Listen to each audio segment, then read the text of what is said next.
Hello students, my name is Saurabh Saini, आपका physics teacher.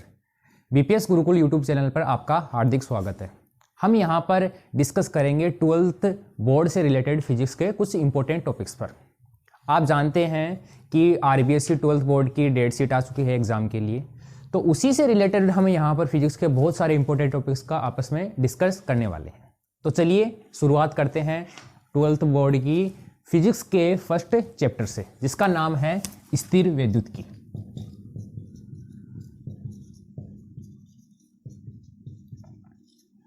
अब स्थिर वैद्युतिकी में आगे बढ़ने से पहले हम बात करने वाले हैं कि स्थिर वैद्युतिकी होती क्या है। स्थिर वैद्युतिकी है क्या एक्चुअली में? स्थिर वैद्युतिकी भौतिक विज्ञान की शाखा है कि भाई आप जानते हो भौतिक विज्ञान की बहुत सारी शाखाएं होती है। वैसे ही भौतिक विज्ञान की एक शाखा है स्थिर वैद्युतिकी, जिसमें हम किसका अध्ययन करते हैं? जिसमें हम अध्ययन करते हैं स्थिर आवेशों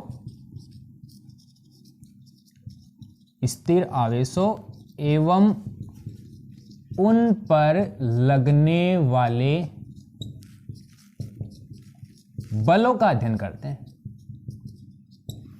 स्थिर आवेशों एवं उन पर लगने वाले बलों का अध्ययन करते हैं।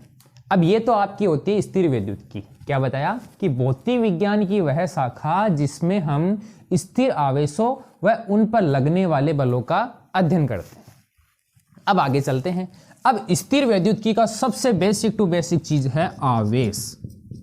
आपने 8th 9th 10th 11th सारी क्लासों में आवेशों के बारे में पढ़ा है कि आवेश होते क्या हैं।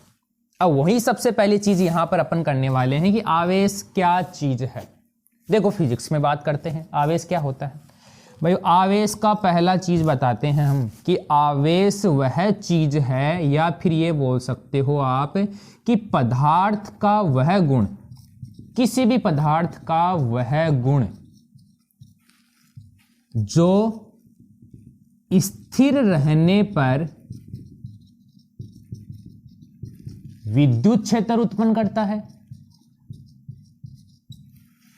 और गतिशील रहने पर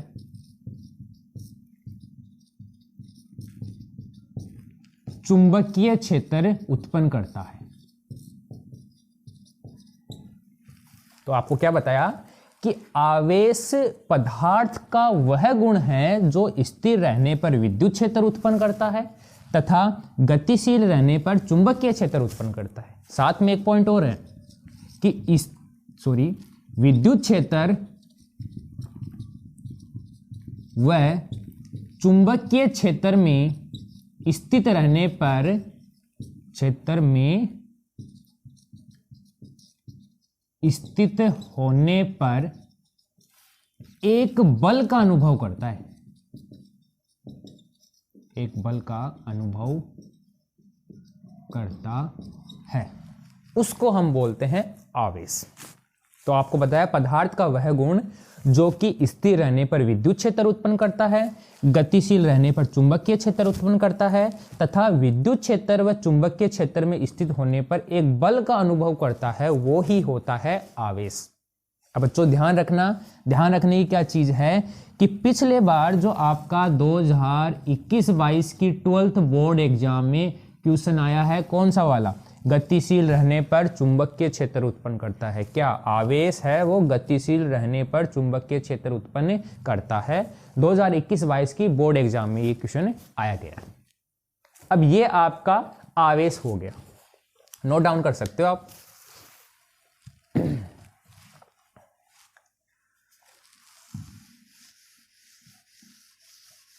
इसके आगे अपन बात करते हैं आवेश क्या चीज है और आवेश के क्या क्या गुण हैं और आवेश अपन को कहां कहां यूज आने वाला है इस चैप्टर में। तो इसके आगे बात करते हैं। ये हमने आवेश की बात की। अब देखो आवेश का मात्रक क्या होता है, वो इंपॉर्टेंट है। आवेश का मात्रक होता है, आवेश का जो मात्रक है वो होता है कूलाम। बोर्ड में है, छोटे छोटे क्वेश्चन पूछे जाते हैं, एमसीक्यू क्वेश्चन या फिर वन लाइनर क्वेश्चन में आपको मात्रक बहुत सारे पूछे जाते हैं अलग अलग फिजिकल क्वांटिटीज के। तो आपका आवेश है उसका मात्रक होता है कूलाम। इसका आवेश है उसका एक अन्य मात्रक भी है, वो अन्य मात्रक होता है ESU, जिसको अपन ESU से प्रदर्शित करते हैं। ठीक है, अब 1 कूलाम और ESU में क्या अंतर है? 1 कूलाम बराबर होता है 3 गुणा 10 की घात 9 ESU। इसका ध्यान रखना कि आवेश के 2 मात्रक हुए, एक तो कूलाम ये मेन है और एक दूसरा मात्रक है ESU। 1 कूलाम बराबर होता है 3 गुणा 10 की घात 9 ESU। अब आगे बात करते हैं। अब ध्यान से देना, आवेश के गुण धर्मों की अपन बात करने वाले हैं कि आवेश और क्या चीज है। आवेश है मुख्यतः 2 प्रकार के, भाई 2 ही प्रकार के होते हैं। एक तो होता है धनात्मक आवेश और एक होता है ऋणात्मक आवेश। अब देखो, आपको बताया कि आवेश 2 प्रकार के होते हैं, एक तो धनात्मक आवेश, एक ऋणात्मक आवेश, पॉजिटिव चार्ज और नेगेटिव चार्ज, ये 2 प्रकार के आवेश होते हैं। ध्यान रखने की क्या बात है कि पॉजिटिव और पॉजिटिव या फिर नेगेटिव और नेगेटिव, बताने का मतलब क्या हुआ कि जो समान प्रकृति के आवेश होते हैं, समान प्रकृति के आवेश का मतलब प्लस प्लस या माइनस माइनस आवेश हुए तो उनके मध्य हमेशा प्रतिकर्षण बल लगता है। समान प्रकृति के आवेशों के मध्य कौन सा बल लगेगा? प्रतिकर्षण बल। जैसे प्लस प्लस के मध्य कौन सा बल हुआ? प्रतिकर्षण। ऐसे ही जैसे माइनस माइनस 2 आवेश पास पास में रखे गए हैं तो उन पर कैसा बल लगेगा? प्रतिकर्षण बल। मतलब कि वो दोनों आवेश एक दूसरे को दूर दूर करने की कोशिश करेंगे। अब ये पहला पॉइंट है कि जिसमें समान प्रकृति के आवेशों के मध्य प्रतिकर्षण बल लगता है। दूसरा पॉइंट क्या है कि विपरीत प्रकृति के आवेशों के मध्य आकर्षण बल लगता है। मतलब क्या हुआ कि मान लो एक आपका प्लस चार्ज और एक है माइनस चार्ज, वो दोनों पास पास में रखे गए हैं, तो उन दोनों के मध्य कैसा बल लगेगा? उन दोनों के मध्य लगेगा आकर्षण बल। मतलब प्लस चार्ज और माइनस चार्ज वो दोनों को एक दूसरे की तरफ आकर्षित करने की कोशिश करेंगे। अब आवेश के आगे की बात करते हैं अपन। देखो, आपने पीछे की क्लासों में भी पढ़ा है कि आवेश और एक विद्युत धारा में क्या संबंध होता है। संबंध की बात करें या फिर अपन विद्युत धारा की ही बात करें तो विद्युत धारा उत्पन्न कैसे होती है? आपको पता होगा कि आवेशों के प्रवाह को ही अपन क्या बोलते हैं? विद्युत धारा बोलते हैं। तो विद्युत धारा बराबर होता है आवेश बटे समय। I बराबर होता है Q/T। तो एक इस वाले फॉर्मूले को भी आपको ध्यान रखना है। उसके बाद में अपन बात करते हैं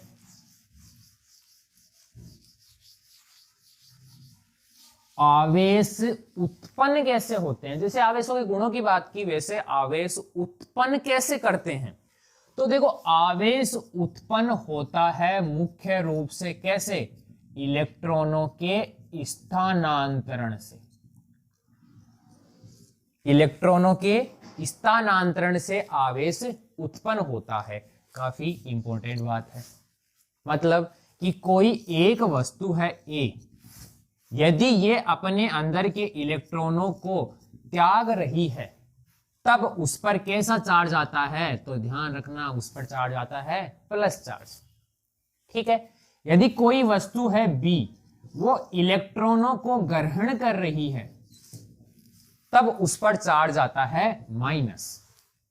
पॉइंट क्या हुआ कि जो वस्तु इलेक्ट्रॉन त्यागती है, जो वस्तु इलेक्ट्रॉन त्यागती है उस पर चार्ज आता है प्लस, मतलब धनात्मक चिन्ह। और जो वस्तु इलेक्ट्रॉन ग्रहण करती है उस पर चार्ज आता है या उस पर आवेश आता है माइनस, ऋणात्मक। इस बात का आपको ध्यान रखना है। अब देखो, आगे बात करते हैं अपन कि इलेक्ट्रॉनों की स्थानांतरण से आपको पता है कि आवेश उत्पन्न होते हैं। यदि कोई एक वस्तु है अपने इलेक्ट्रॉनों को त्याग रही है, वस्तु इलेक्ट्रॉन से निकल के किसी दूसरी वस्तु के पास में जा रहे हैं, तो जो वस्तु इलेक्ट्रॉन त्यागेगी उस पर धनात्मक चिन्ह और जो वस्तु इलेक्ट्रॉन ग्रहण करेगी उस पर आएगा ऋणात्मक चिन्ह। इसके आगे की बात करते हैं अपन कि अपन ने बताया इलेक्ट्रॉन स्थानांतरण से उत्पन्न कर सकते हैं, तो इसकी कुछ विधियां भी होगी। तो मुख्य रूप से अपन दो विधियों की बात करते हैं यहाँ पर। पहली विधि तो आती है घर्षण द्वारा आवेश उत्पन्न करना, और दूसरी जो विधि आती है वो आती है प्रेरण द्वारा आवेश उत्पन्न करना। पहली विधि है घर्षण द्वारा और दूसरी विधि है प्रेरण द्वारा आवेश उत्पन्न करना, जिसको अपन बोलते हैं प्रेरण द्वारा आवेशन। अब पहली पॉइंट की बात करते हैं, घर्षण द्वारा कैसे आवेश उत्पन्न किया जा सकता है। जैसे छोटी छोटी क्लासों में आपने बहुत ही बार ये छोटी एक्टिविटी बहुत बार की होगी कि या तो आपने कोई कंघी या आपके पास में जो स्केल होती है उसको आपने बालों में कई देर घुमाया होगा या बालों से कई देर रगड़ा होगा। फिर जब आप छोटे छोटे कागज के टुकड़ों के पास में लेके जाते हो तो वो आपकी कंघी है या फिर स्केल है उन छोटे छोटे टुकड़ों को आकर्षित कर लेती है। तो वो ही कहां से अपन देखते हैं वो मैजिक हो गया, असल में वहीं पर तो क्या हुए हैं, आवेश उत्पन्न हुए हैं। तो पहला पॉइंट अपन बात करने वाले हैं घर्षण द्वारा आवेश उत्पन्न करना। कैसे कि जब भी कोई दो वस्तुओं को आपस में रगड़ा जाता है तो उससे आवेश उत्पन्न होते हैं। रगड़ने से होता क्या है कि एक वस्तु से इलेक्ट्रॉन दूसरी वस्तु में स्थानांतरित हो जाते हैं। अब मैंने पहली चीज पॉइंट बताई आपको कि कैसे घर्षण द्वारा होते हैं। देखो मान लो कि पहले कोई एक वस्तु उदासीन है, मैंने एक वस्तु बनाई जो कि क्या है, उदासीन। अब बच्चों आपको बता दूं उदासीन होने का मतलब क्या होता है। उदासीन होने का यह मतलब नहीं है कि इस पर कुछ भी नहीं है, इसके अंदर कुछ भी नहीं है। उदासीन होने का मतलब होता है कि इस वस्तु के अंदर जितने धनात्मक आवेश है उतना ही कैसा आवेश है, ऋणात्मक आवेश है। मतलब समान मात्रा में धनात्मक आवेश और उतनी ही मात्रा में होते हैं ऋणात्मक आवेश। तो ये एक दूसरे के इफेक्ट को क्या कर देते हैं, कैंसिल आउट कर देते हैं। उसी वस्तु को अपन बोल देते हैं उदासीन। अब एक ऐसी ही वस्तु बी है, वो भी कैसी है, उदासीन ही वस्तु है। क्या बात हुई, उसमें उदासीन का मतलब जितने प्लस चार्ज उतने ही कैसे चार्ज है, माइनस चार्ज, समान मात्रा में। अब ऐसी दोनों वस्तुओं को मैंने आपस में से रगड़ दिया, काफी देर तक रगड़ दिया। तो रगड़ने से होता क्या है, रगड़ने को अपन बोलते हैं घर्षण बल। एक वस्तु कोई दूसरी वाली वस्तु के या फिर एक सतह किसी दूसरी वाली सतह के जब रगड़ रही हो या उस पर चल रही हो, उसी से क्या होता है, घर्षण होता है। तो घर्षण से होगा क्या, घर्षण से एक वस्तु क्या करेगी, अपने अंदर के इलेक्ट्रॉन को दूसरी वाली वस्तु को त्याग देगी। मैंने मान लिया कि ए वस्तु है, उसने जो अपने इलेक्ट्रॉन मतलब जो माइनस चार्ज होंगे उन्हीं को अपन क्या बोलेंगे, इलेक्ट्रॉन बोलेंगे। तो अपने इलेक्ट्रॉनों को किसको दे दिया, जब ए और बी को आपस में रगड़ा तो ए वस्तु ने अपने इलेक्ट्रॉन को त्याग करके किसको दे दिया है, बी को। तो जैसे माना कि इससे दो इलेक्ट्रॉन बाहर निकल के गए, किसके पास चले गए, बी के पास चले गए। तो आपको पीछे बताया कि जो वस्तु इलेक्ट्रॉन त्यागती है उस पर कैसा आवेश आता है, धनात्मक आवेश, और जो वस्तु इलेक्ट्रॉन ग्रहण करती है उस पर कैसा चार्ज आता है, माइनस चार्ज बोलते हैं जिसको। तो ऐसा ही अपन बता रहे हैं कि यदि मान लो मैंने यहां से दो इलेक्ट्रॉन निकल करके इस वाली वस्तु के पास चले गए तो यहां से दो इलेक्ट्रॉन कम हुए और यहां पर दो इलेक्ट्रॉन बढ़ गए। तो आपने एक बेसिक चीज ली थी कि मैंने मान लिया 3 आवेश थे पहले धनात्मक वाले और 3 ही थे ऋणात्मक वाले। इसमें भी 3 धनात्मक आवेश 3 ऋणात्मक आवेश, तो उदासीन था। अब मैंने बताया 2 इलेक्ट्रॉन यहां से निकल कर चले गए तो इससे 2 गए तो यहां पर 1 ही बचा, इसमें 2 चले गए तो यहाँ 1 2 3 4 5 हो गए। तो अब इसमें देखोगे तो अब इसमें धनात्मक आवेशों की मात्रा बढ़ चुकी है। यहां पर केवल 1 ही है माइनस और यहां पर कितने हैं, 3 है प्लस। तो यहां पर चार्ज, कुल चार्ज क्या बढ़ गया, प्लस वाला चार्ज है वो बढ़ चुका है। इसीलिए अपन बताते हैं कि जो वस्तु इलेक्ट्रॉन त्यागती है उस पर आता है धनात्मक चार्ज। अब जो इलेक्ट्रॉन ने ग्रहण किया है उसका क्या हुआ कि देखो पहले इस पर +3 थे, अब इस पर इधर माइनस भी थे, 2 ग्रहण किए तो देखो 1 2 3 4 5 हो गए। 3 धनात्मक 5 ऋणात्मक, तो बढ़ गया कौन सा वाला, ऋणात्मक वाला। तो इस पर कुल चार्ज कैसे बढ़ जाता है, कुल चार्ज हो जाता है माइनस में। तो आपको वही पीछे बताया कि जो वस्तु इलेक्ट्रॉन ग्रहण करेगी उस पर कैसा चार्ज आता है, ऋणात्मक चार्ज। तो ये होता है, कैसे संभव होता है? ये घर्षण द्वारा संभव होता है। तो अपन को क्या याद रखना है कि जब भी अपन कोई दो वस्तु को घर्षण करेंगे तो एक वस्तु पर आ जाता है प्लस चार्ज, एक वस्तु पे आ जाता है माइनस चार्ज। किस वजह से? इलेक्ट्रॉनों के स्थानांतरण से। ये होता है घर्षण द्वारा आवेश उत्पन्न करना। जैसे सिंपल सा आपने एग्जांपल किया हुआ है कि अपन कंघी या स्केल को क्या करते हैं, बार बार घुमाते हैं, फिर उसको घर्षण करवाते हैं बालों से और छोटे छोटे कागज के टुकड़ों के पास में लेकर जाते हैं तो उसके पास चिपक जाते हैं।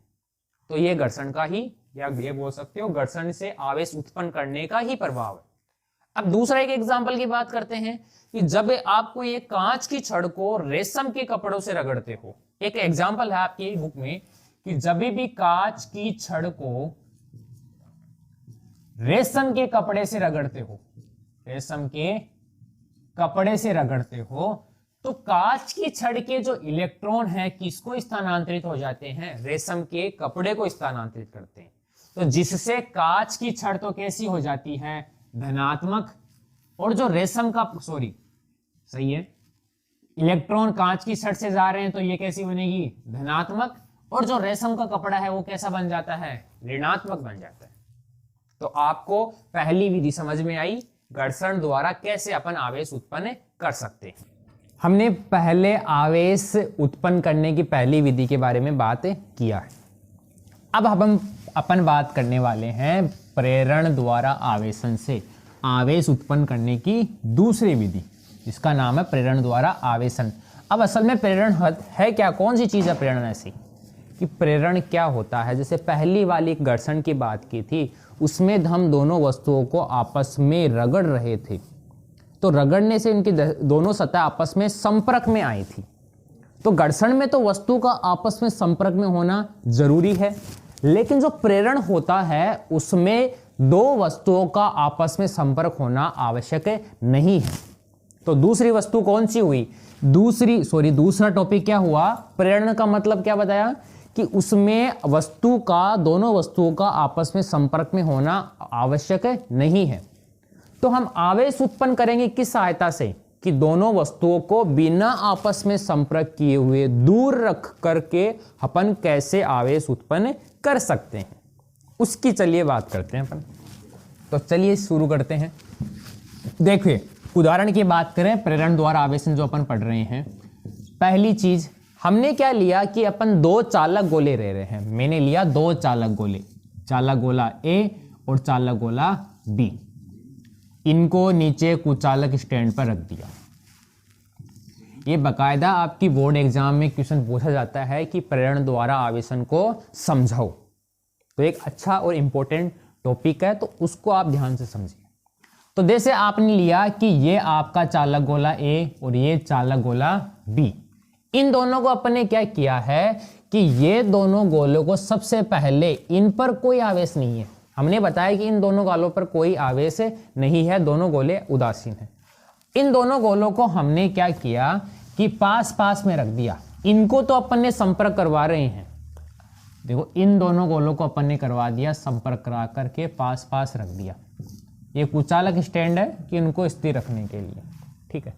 अब अपन इन दोनों चालक गोलों को स्थिर रख दिया, दोनों उदासीन हैं। अब भाई मैंने बताया कि दोनों बिना संपर्क किए अपन को बनाना है, तो बिना संपर्क करने से यहाँ पर संपर्क करवाया है। देखो ध्यान से सुनना कि यहाँ पर मैंने केवल दोनों उदासीन गोलों को संपर्क करवाया है। उदासीन का मतलब जितना इसमें प्लस चार्ज उतना ही माइनस चार्ज, जितना इसमें प्लस चार्ज उतना ही इसमें माइनस चार्ज।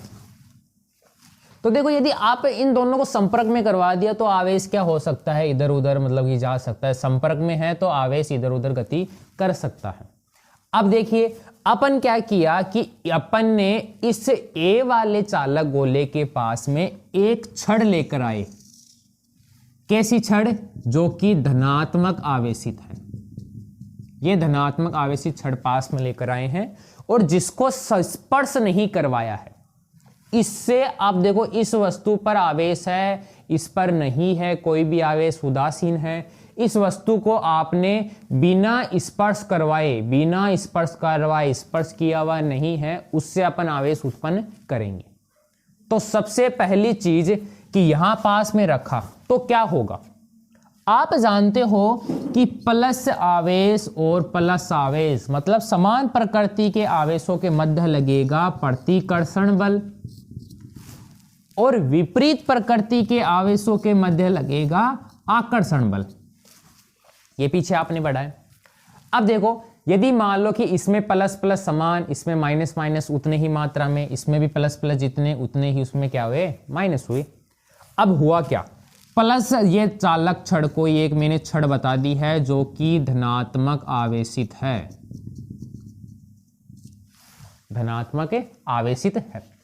अब चालक छड़ से इससे होगा क्या? ये देखो प्लस चार्ज है, तो प्लस चार्ज क्या करेगा? इन दोनों गोलों के अंदर जितना भी माइनस चार्ज है उसको आकर्षित कर लेगा। तो असल में दूसरे पॉइंट पर ये आपने पहला पॉइंट किया।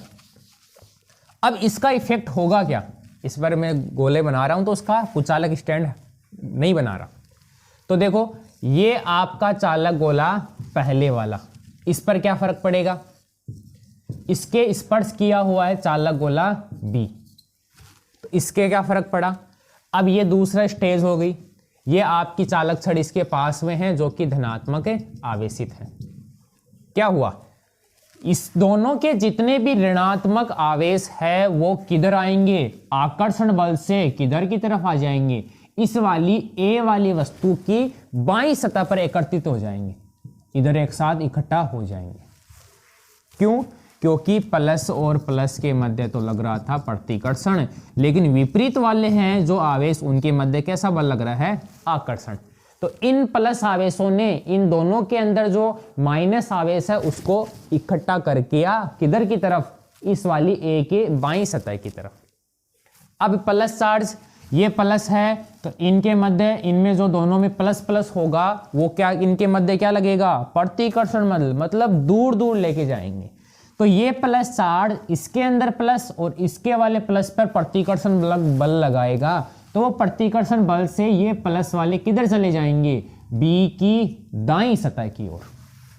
तो कुछ ऐसा असर होगा सेकंड वाली स्टेज में। अब चलिए और क्या करते हैं। अब क्या करने वाले हैं अपन तीसरी स्टेज में? तीसरी स्टेज की बात करते हैं। तो तीसरी स्टेज में ये चालक ए वाला गोला, इसकी इधर वाली सतह देखो माइनस है। अब तीसरे वाली स्टेज में अपन क्या किया कि जो बी वाला चालक गोला है उसको ए से थोड़ा सा आगे खिसका कर रख दिया, मतलब इसको अलग कर दिया। पहले स्पर्श में था, अब स्पर्श नहीं करवा करके अलग कर दिया। ये बी है। अब देखिए यहां चालक छड़ पहले से ही है जो कि जुड़ी हुई नहीं है, बस स्पर्श नहीं किया हुआ, इसके पास में रखी गई है ये चालक छड़ प्लस वाली। अब प्रतिकर्षण भाई इसको थोड़ा सा दूरी तो किया है, प्रतिकर्षण और आकर्षण तो अभी भी लगेगा। तो इधर आ गया माइनस चार्ज, इधर था कौन सा? प्लस वाला चार्ज। मतलब यहां पर बताया था इन दोनों का सारा माइनस इधर आ जाएगा, इन दोनों का सारा प्लस इस वाली सतह पे पहुंच गया। अब दोनों को मैंने अलग अलग हटा कर रख दिया। अब क्या हुआ? नेक्स्ट स्टेज पर चलते हैं। तीसरी स्टेज में ये केस हो गया। नेक्स्ट वाली स्टेज में देखो, फोर्थ स्टेज में अपन क्या किया? अब मैंने इस वाली जो ए वाला चालक गोला इधर माइनस था और इधर जो चालक छड़ थी इस बार इसको ही हटा दिया, चालक छड़ को हटा दिया, दूर लेकर चले गए। तो दूर लेकर चले गए तो क्या होगा? बी वाला इधर है, इस पर प्लस है पहले। अब जो चालक छड़ थी पहले यहां पर, उसको ही मैंने क्या कर दिया? इससे हटा दिया है। हटा दिया तो क्या हुआ? माइनस प्लस और माइनस के मध्य लगने वाला आकर्षण बल हुआ खत्म। प्लस और प्लस के मध्य लगने वाला प्रतिकर्षण बल क्या हो गया? खत्म। अब क्या हुआ? अब जो ये माइनस है वो क्या रहेगा? इस गोले में समरूप रूप से क्या हो जाएगा? बट जाएगा, फैल जाएगा, ये बोल सकते हो आप। तो ये क्या हुआ? माइनस वाला चार्ज इस पूरे गोले में आ जाएगा ऐसे। अब ये उस गोले में नहीं जा सकता क्योंकि स्पर्श नहीं है, तो उधर आवेश नहीं जा पाएगा, ये अलग करके रख दिया अपन ने। ऐसे ही क्या होगा कि प्लस और प्लस के जो प्रतिकर्षण लग रहा था इस केस में, अब वो हटेगा, तो ये जो प्लस चार्ज है इस गोले में समरूप रूप से, या बोल सकते हो समान रूप से क्या हो जाएगा? फैल जाएगा। तो ये समान रूप से इसमें फैल गया। अब देख सकते हो कि चालक गोला ए पहले उदासीन था, बी भी उदासीन था, तो चालक गोला ए कैसा हो गया, माइनस, पूरी रूप से माइनस चार्ज आ गया है इस पर, और चालक गोला बी है वो कैसा हो गया है, प्लस आवेशित। तो यही विधि है प्रेरण द्वारा आवेशन, जिसमें हमने बिना स्पर्श करवाए हुए इन दोनों वस्तुओं में आवेश उत्पन्न कर दिया, इसमें माइनस और इसमें प्लस। इसी को बोला जाता है प्रेरण द्वारा आवेशन। तो मैं उम्मीद करता हूं आपको आवेश उत्पन्न करने की जो दोनों विधि है, कर्षण द्वारा आवेशन और प्रेरण द्वारा आवेशन, आपको अच्छे से समझ में आया होगा। नेक्स्ट हम बात करेंगे आवेशों के गुणधर्म की। तो चलिए उसके बारे में अपन नेक्स्ट वीडियो में बात करेंगे। नेक्स्ट वीडियो का जो टॉपिक है वो है आवेशों के गुणधर्म। छोटे छोटे टॉपिक है, छोटे छोटे गुणधर्म है, जिसमें से आपको वन लाइनर और एमसीक्यू क्वेश्चन मिल जाते हैं, ये जरूर आपको ध्यान रखना है। ठीक है, आप इसको पढ़िए, लिखिए और समझिए, दोबारा से इसको चेक करिए और बीपीएस गुरुकुल यूट्यूब चैनल को सब्सक्राइब कीजिए, जिससे आपको ऐसे ही इंपॉर्टेंट टॉपिक्स आपको मिलते रहे। चलिए मिलते हैं नेक्स्ट क्लास में, तब के लिए नमस्कार।